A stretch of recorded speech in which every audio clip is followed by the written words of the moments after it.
My name is Walt Grady. I'm on the FlipPal team, and it's my pleasure to have with me today Louise Cooke, who is a keynote speaker here at the Colorado History Expo in Loveland, Colorado. And Lisa, thanks for taking the time to talk. I know you've been really busy, especially as the keynote this morning. How did that go? It went great. They have such an enthusiastic group here, but it's wonderful. We actually have a little quiet time while they're all away in class, so it's really fun to get the chance to talk with you. So Lisa is the keynote because she's very prominent in the world of genealogy. She's not only published, but she's also the producer and co-host of the Genealogy Gems podcast. And would you tell us a little bit about how you got started in genealogy? Sure. It actually goes way back. My personal research goes back to when I was about 10 years old.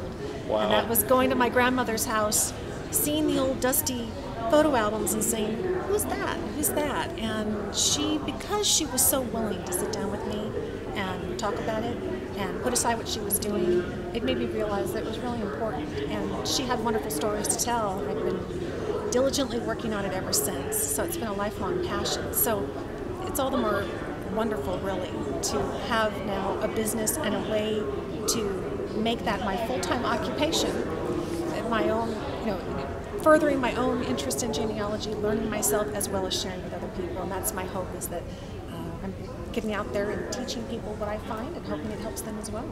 Well, in the classes that you have, you're definitely helping people learn ways to connect with their relatives. So that's really important. So thank you for your work. Oh, you bet. It's a joy. And that's one of the reasons why I started the Genealogy Gems podcast, was because not everybody can get to a conference like this, which is wonderful if you have the chance.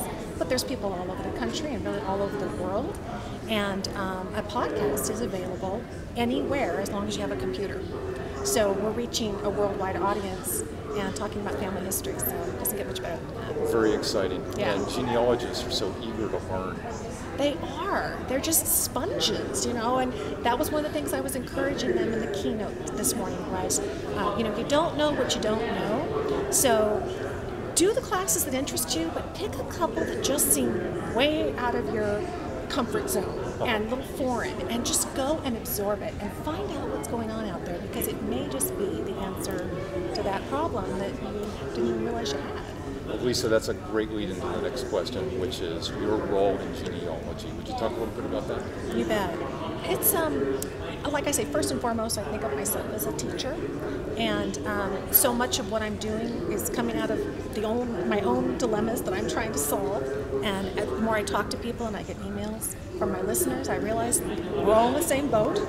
And so what I do is try to reach out to them in a variety of ways, wherever they are. So the podcast is audio, which is wonderful. Some folks just like to listen. I had somebody come by and say, oh, we drove all the way to West Virginia and back, and I think we covered all your episodes. I said, wow, you're still talking to me. That's great. But some people need the visual. So I have my YouTube channel, and I produce videos for Genealogy Gems as well as sometimes for Family Tree Magazine. Some people like the written. So I published my book this year on the Google tools, and I also write articles for Family Tree Magazine as well.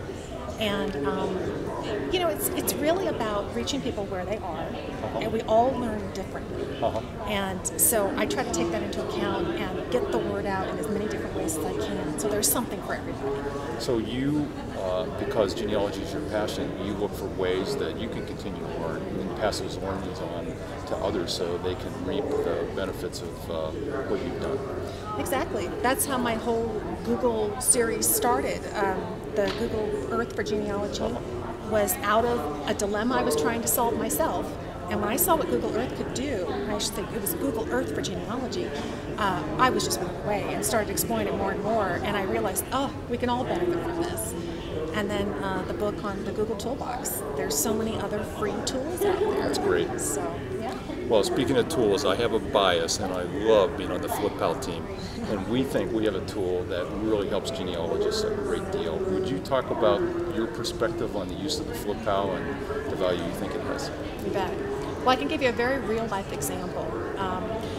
I have my FlipPal at home, and when I head out to the archives or to the family history library, what they have oftentimes that we don't see on the shelves are these incredible map collections. And map collections are sometimes away in these long drawers, or you have to ask for them specifically.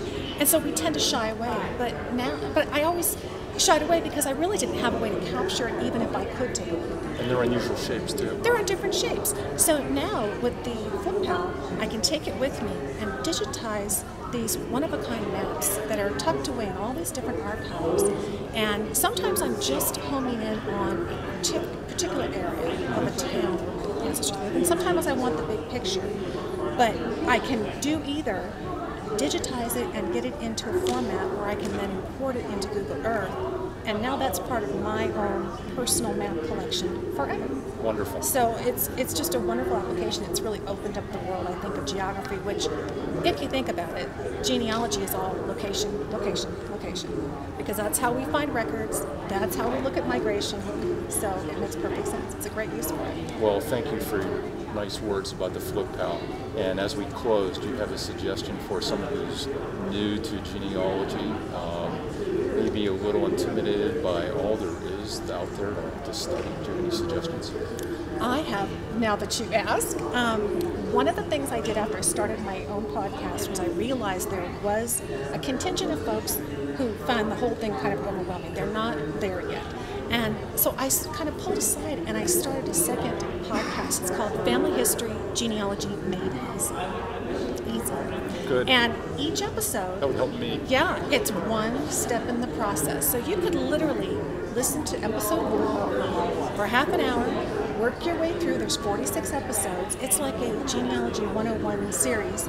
And the podcast is completely free at genealogygems.com. But I encourage you to take that because it really goes in depth in each area of research while it's still moving you forward. And I've had actually advanced users also say, oh, you reminded me about something I haven't been doing for a while, but it's great for the beginner. Good. That's great advice. So I want to thank Louise Cooke for being with me today. Thank you very much. It's a pleasure.